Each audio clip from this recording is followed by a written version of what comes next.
서울은 대한민국에서 주택 보급률이 제일 떨어지는 도시 1위입니다. 전체 주택수를 가구수로 나눈 겁니다. 전체 가구수보다 주택수가 많으면요 100이 넘어가는 거고요. 전체 가구수보다 주택수가 적으면요 100 이하로 가는 거예요. 주택 보급률이 낮다는 것은요 신축 아파트 공급이 적었다는 겁니다. 그 말은 주택 보급률이 낮다는 것은요 도시 노후도가 심하다는 거예요. 네, 여러분 서울, 광주, 부산밖에 안 나옵니까? 왜 대답을 안 하시죠? 정답은 대전입니다. 대전은 주택 보급률이 97%인가 96%예요. 자, 잘 한번 생각해 보세요. 대구 같은 경우, 부산 같은 경우, 울산 같은 경우는 입주 물량이 그래도 꾸준히 있었고요. 신도시라는 게 생겼잖아요. 맞습니까? 부산이면 명지 신도시가 생겼었고요. 대구는 뭐 이시아폴리스든 이런 신도시 같은 거 생겼잖아요. 그리고 울산은요, 송정지구 같은 신도시가 생겼잖아요. 이렇게 신도시든 재개발, 재건축, 정비 사업을 통해서 신축 물량이 꾸준하게 공급되었던 것은요 대구, 울산, 부산입니다. 하지만 대전을 생각해보세요.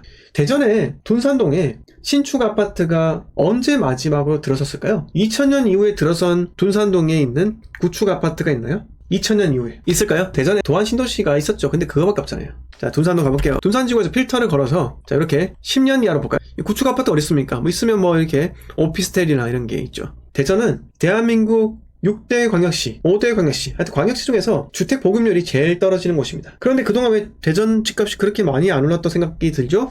라고 하실 수 있어요. 2013년도 대전에 입주 물량이 엄청 많았습니다. 2014년도에 12,000세대가 입주합니다. 그런데 2014년부터 2021년도까지 이때까지 어떤 일이 발생했죠? 대전에 가장 큰 이벤트가 있었잖아요. 바로 세종시에 거의 10만 호가 가까운 입주 물량이 터집니다. 그렇게 인근에 신도시가 핵폭탄을 만들어지니까 건설사에서 함부로 분양 못하는 거예요. 왜? 대전의 부동산 가격이 오르지 않으니까 건설사에서 땅 매입해가지고 화끈하게 분양하겠다는 마음가짐을 가지기가 쉽지 않았던 거예요. 왜? 세종시에 10만원씩 공급되는데 어떤 정신 나간 건설사가 매입해서 하겠습니까? 그러다 보니까 보세요. 적정 입주 물량 대비해서 적잖아요. 2015년도부터 2021년도까지 그냥 도끼인 객기입니다. 입주 물량 숫자가 그렇게 많지 않았다고요. 대전이 5대 광역시 중에서 인구수가 몇이에요? 3위입니다.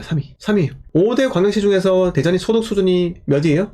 소득은 2위예요. 1등이 울산이고요. 2등이 대전입니다. 그리고 맞벌이 비율이 높은 지역이 어디일까요? 맞벌이 비율. 5대 광역시 중에서 맞벌이 비율 1등이 대전이에요. 저 그래서 맞벌이 비율이 왜 이렇게 높을까라고 대전이 왜 맞벌이 비율이 높을까라는 고민이 든 거예요. 이게 울산하고 대전하고 비슷하다라고 하잖아요. 근데 울산은 제조업이 밀집한 공장이 많은 거고요. 대전은 국책 연구 과제를 수행하는 연구소도 많은 거예요. KDD인가요? 한국국방과학연구소 대전에 있죠. 카이스트와 이런 게 파생돼가지고 거기 벤처도 많고요. 꽤 괜찮은 회사들도 많습니다. 근데 제가 고민해보니까 대전에 왜 맞벌이 비율이 높을까? 그러면 맞벌이 비율은 왜 높을까에 대해서 제가 생각해봤고, 맞벌이 비율이 높다. 그 말은 곧 여성의 학력이 높지 않을까라는 생각을 했었어요. 여성의 학력이 석사나 박사가 좀 많기 때문에 그렇게 맞벌이 비율이 좀 많지 않겠나라는 생각이 또 들기도 했거든요. 왜냐하면 대규모 제조업 시설이 없다면 대전이 인구수가 144만인가 그러잖아요. 이 소비도시가 아니라고요. 네, 인구수 144만 가지고는 소비도시를 할 수 없겠죠.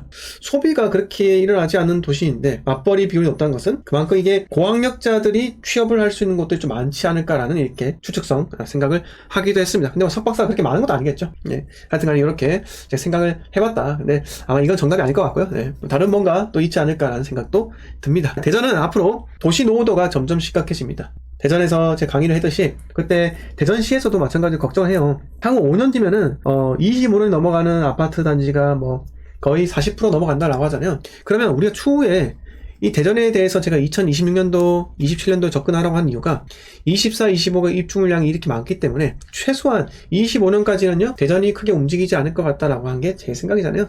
자, 이게 제 투자 방향이에요. 그러면 이때 대구 23, 24, 대구 25, 부산 26, 27 대전 또는 청주 이렇게 가면은 저는 이게 타이밍상은 좀 맞아떨어지지 않겠나라는 생각도 든단 말이에요.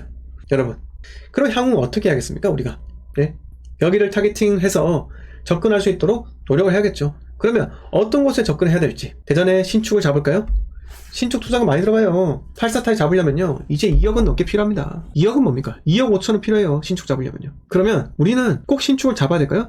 기왕 대전에 사이클 탈 거면 구축 잡으면 안 돼요? 구축인데 이제 선도지구 지정되잖아요. 대전에 이제 올해 내로 노후계획도시 특별법에 의거해서 대전의 선도지구가 지정이 된다고요. 제가 그때 대전은 어디만 보라 했습니까? 노원인가 이런 건 제가 보지 말라 했어요. 어디요? 둔산동만 보시라고요.